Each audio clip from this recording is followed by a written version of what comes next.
Assalamualaikum ayah bunda, semoga sehat selalu. Bab ke-66. Abi yang mengajak Kemala pergi ke sebuah kafe yang ternyata lebih mirip dengan sebuah minibar. Kemala celingukan karena baru pertama kalinya ia pergi ke tempat seperti itu, di mana banyak orang yang tengah minum minuman beralkohol. Abhian juga sedikit kaget karena tadinya ia menyangka kalau itu adalah sebuah kafe biasa. Tapi ternyata banyak yang tengah meminum minuman keras. Mungkin ini bedanya kafe yang ada di Indonesia dengan di luar negeri. Mas Abi, kenapa kau bawa aku ke tempat seperti ini? Kemala sedikit ketakutan. Ia menautkan tangannya pada lengan Abhian. Wajahnya terlihat gusar dan ketakutan. Tenanglah. Sayang, ada aku di sini. Kau aman. Abhian mengusap tangan Kemala, berusaha membuatnya tenang. Bukannya mengajak Kemala pergi dari situ, ia malah mengajak istrinya untuk duduk di salah satu sudut yang masih menyediakan kursi kosong untuk mereka. Abhian berpikir kalau Kemala harus tahu dunia luar secara keseluruhan. Karena di masa depan mungkin gadis itu harus dipaksa menghadapi hal-hal seperti ini. Jadi tidak ada salahnya jika Abhian mulai memperkenalkan dunia seperti ini pada Kemala. Agar ia tahu kalau ada sisi lain kehidupan selain yang ia lakukan sehari-hari di rumah. Duduklah. Abhian menarik kursi untuk diduduki oleh Kemala. Lantas ia menarik satu kursi lagi dan duduk di hadapan wanita itu. Seorang waitress datang menawarkan menu. Beruntung kafe tersebut masih menyediakan minuman non-alkohol, jadi dia memesannya untuk Kemala. Aku baru pertama kali datang ke tempat seperti ini, Mas. Kemala berbisik di telinga Abhian. Iya, aku tahu. Abhian tersenyum melihat tingkah polos istrinya itu. Aku kampungan ya, Mas. Kemala meringis malu. Tidak sayang. Bukan kampungan, kau hanya perlu banyak belajar mengenal dunia luar. Biar suatu hari nanti kau tidak akan kaget lagi ketika harus datang ke tempat seperti ini. Kemala mengangguk. Kini, ia adalah istri dari seorang pengusaha besar. Dan mungkin di masa depan ia harus membicarakan diri untuk bergaul dengan orang-orang di kalangan atas. Ia tidak boleh memperlakukan Abhian dengan keluguannya ini. Suara musik mengalun santai menyapa telinga para pengunjung kafe malam itu. Kemala dan Abhian jadi ikut terhanyut di dalamnya. Ditambah lagi dengan lampu temaram yang menyinari kafe itu, membuat suasana semakin romantis.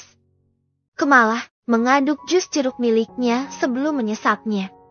Abhian juga tidak memesan alkohol, dia hanya memesan segelas cappuccino. Mas Abi seringnya datang ke tempat beginian. Kemala menatap curiga pada Abhian. Abhian mengangguk. Tak ingin dibilang munafik, dia mengakui kalau dia dulu sering datang ke minibar seperti ini. Baik itu untuk sekedar nongkrong bersama teman-temannya atau untuk urusan bisnis. Yang penting aku bukan pecinta alkohol. Aku hanya minum sekedarnya saja. Tenang saja, sayang aku masih tahu batasan kok. Abhian meraih tangan Kemala dan mengecupnya dengan lembut. Kekhawatiran Kemala perlahan hilang. Ia harus memahami posisi pekerjaan Abhian di mana pria itu harus pandai menempatkan diri dalam berbagai situasi. Aku percaya padamu, Mas. Senyum pun terurai dari bibir Kemala. Kemala mengedarkan pandangannya pada orang-orang yang ada di sana. Tanpa sengaja tatapannya membentur sosok yang sepertinya sudah tidak asing lagi baginya. Seorang wanita tengah duduk di atas pangkuan seorang lelaki parubaya. Mereka tampak saling berpagutan dengan mesra tanpa merasa malu lagi. Kemala mencoba membuka matanya lebar-lebar dan menatap penuh selidik ke arah dua orang insan yang sepertinya tengah dimabuk cinta itu. Namun semakin ia melebarkan matanya semakin jelas kalau sosok wanita itu adalah Vira. Melihat Kemala yang serius, Abhian pun merasa heran. Ia mengibaskan tangannya di depan wajah wanita itu. Apa yang kau lihat, Kemala? Mas, apa aku tidak salah lihat? Tanya Kemala masih dengan sedikit ragu. Ada apa? Lihatlah di belakangmu. Bukankah itu Vira? Alis Kemala menukik tajam. Abhian segera menoleh ke arah yang dimaksud oleh Kemala. Sesaat ia termenung melihat sosok perempuan yang Kamala maksud. Ini merupakan kejutan baginya. Melihat Vira di tempat seperti ini dan ditemani pria bule parubaya adalah sesuatu yang tidak ia sangka sama sekali. Apalagi cuman erotis yang mereka lakukan seolah menunjukkan kalau kehidupan Vira memang sudah seperti itu dari dulu. Beruntung ia bisa lepas dari wanita itu. Apa dia pacarnya, Mas? Tanya Kamala dengan penasaran. Mana aku tahu. Abian mengangkat kedua bahunya. Tapi sepertinya pria itu lebih cocok jadi ayahnya. Kamala masih belum bisa percaya dengan apa yang dia lihat. Mungkin pria itu kaya, jadi ia memilihnya karena uang. Abian menduga-duga. Vira memang wanita matre ya. Cicit Kamala lagi. Sudahlah, jangan pedulikan mereka. Abian memutus obrolan tentang Vira. Kau benar. Mas hidupnya tidak ada urusannya lagi dengan kita, ucap Kamala. Abian terdiam sejenak. Sebenarnya apa yang dilakukan Vira di sini? Setahu dia sejak perusahaan ayahnya bangkrut, keluarga Vira diketahui mengalami keterpurukan ekonomi. Jadi mana mungkin ia bisa liburan ke luar negeri? Kecuali ada orang yang membiayai dirinya. Mungkinkah Vira? Abian menggelengkan kepalanya. Apapun profesi Vira sekarang sudah bukan lagi menjadi urusannya. Di tempat lain, Tuan Adnan tengah memandangi sebuah bingkai foto yang memperlihatkan fotonya dengan seorang wanita cantik dan juga foto Abian saat masih kecil. Kedua matanya terlihat berkaca-kaca. Kinanti, maafkan aku. Gumamnya lirih sembari mengusap foto tersebut dengan kedua tangannya. Ada rasa nyeri yang menyelusup ke dalam jantungnya. Sakit karena telah salah dalam memilih perempuan untuk menggantikan istrinya dalam mengurus Abian. Ia telah abai pada anaknya sendiri dan lebih percaya pada perempuan itu. Andai dia tahu sejak awal kalau anaknya menjadi korban penyiksaan ibu tirinya, pasti sudah sejak lama ia telah menceraikan perempuan itu. Raut wajah Tuan Adnan tiba-tiba berubah dingin. Ada kilatan amarah dalam dirinya. Tangannya meraih ponsel yang ada di atas meja kerjanya. Ia menghubungi seseorang. Halo, tolong kau urus surat perceraianku dengan Rosita. Mengenai harta Gonogini, aku ingin dia tidak mendapatkan 1 rupiah pun dariku. Tegas Tuan Adnan. Baik Tuan. Akan saya siapkan segera. Balas pengacara yang dihubungi oleh Tuan Adnan.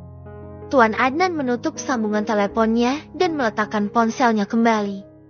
Sekali lagi ia menatap potret keluarga kecilnya yang dulu sangatlah bahagia. Ia meletakkan kembali foto tersebut ke dalam laci meja kerjanya. Namun kini tatapannya malah tertuju pada satu bingkai foto lagi yang ada di sana. Itu adalah potret kakek Sudibyo. Ayahnya dengan seorang lelaki bernama Erta yang tak lain adalah kakek dari Kamala. Menurut cerita kakek Sudibyo, dahulu kakek Erta adalah sahabatnya yang telah banyak membantunya. Mereka berdua berjuang keras mencapai apa yang dicita-citakannya. Karena kakek Erta berasal dari keluarga yang kurang mampu, jadi dia hanya bisa membantu kakek Sudibyo dengan tenaga dan pikirannya saja. Mereka berdua berjuang keras membangun sebuah perusahaan bernama Gemilang Corporation. Namun saat perusahaan itu telah berdiri, kakek Erta malah menolak untuk bergabung dan memilih istirahat di kampungnya. Itulah mengapa kakek Sudibyo bersikeras menjodohkan Abhian dengan Kamala. Tak lain hanya ingin mengikat keluarga mereka menjadi satu sebagai salah satu cara untuk membalas budi pada kakek Erta. Meski pada awalnya Abhian menolak perjodohan itu dan sempat digantikan oleh Raditya, namun sekarang mereka akhirnya bersama sebagai pasangan suami istri.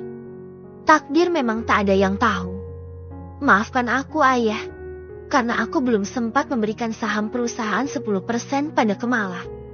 Setelah semua urusan ini selesai, aku janji akan memberikan saham tersebut untuknya. Tuan Adnan menutup kembali laci meja kerjanya. Dengan langkah gontai ia kembali ke dalam kamarnya. Di usia senjanya rasanya sangat kesepian jika harus tinggal seperti ini sendirian. Haruskah ia meminta Kamala dan Abian pindah ke rumah ini lagi? Maaf Tuan, kami belum bisa menemukan perempuan itu. Terdengar suara seseorang di ujung telepon. Dasar bodoh kalian. Menangkap satu orang saja kalian tidak becus. Apa saja kerjaan kalian? Aku membayar kalian dengan harga mahal, tetapi apa yang kalian berikan untukku? Hanya kata maaf dan maaf. Raditya terlihat kesal. Sudah lebih dari seminggu ia memerintahkan orang-orang itu untuk mencari Sally, namun sampai detik ini Sally tidak ditemukan batang hidungnya sama sekali. Itu mungkin terjadi karena Sally tidak pernah keluar dari kontrakan Doni hingga jejaknya sangat sulit untuk ditemukan. Maaf Tuan, kami memang salah. Aku tidak mau tahu. Temukan wanita itu secepatnya atau uang yang telah aku kasihkan untuk kalian aku ambil lagi. Ancam Raditya. Tapi Tuan, klik. Raditya tidak ingin mendengarkan lagi alasan dari orang-orang suruhannya. Ia pun menutup saluran teleponnya dengan segera. Apa Sally belum ditemukan juga? Nyonya Rosita muncul dari arah dapur dengan membawa 2 gelas teh hangat. Ia meletakkan gelas tersebut di depan Raditya yang masih terlihat kesal. Mereka semua memang benar-benar kumpulan orang bodoh. Menyesal aku telah memakai jasa mereka. Gerutu Raditya dengan wajah merah padam karena marah. Padahal tanganku telah gatal ingin menampar wajah si jalang Sally itu. Gara-gara dia kita Jeti menderita seperti ini. Nyonya Rosita mengepalkan tinjunya dengan kencang. Aku juga sama Ma. Aku ingin sekali melenyapkan wanita itu. Aku sangat membenci wanita brengsek itu. Geram Raditya. Sally harus segera ditangkap secepat mungkin. Bersambung.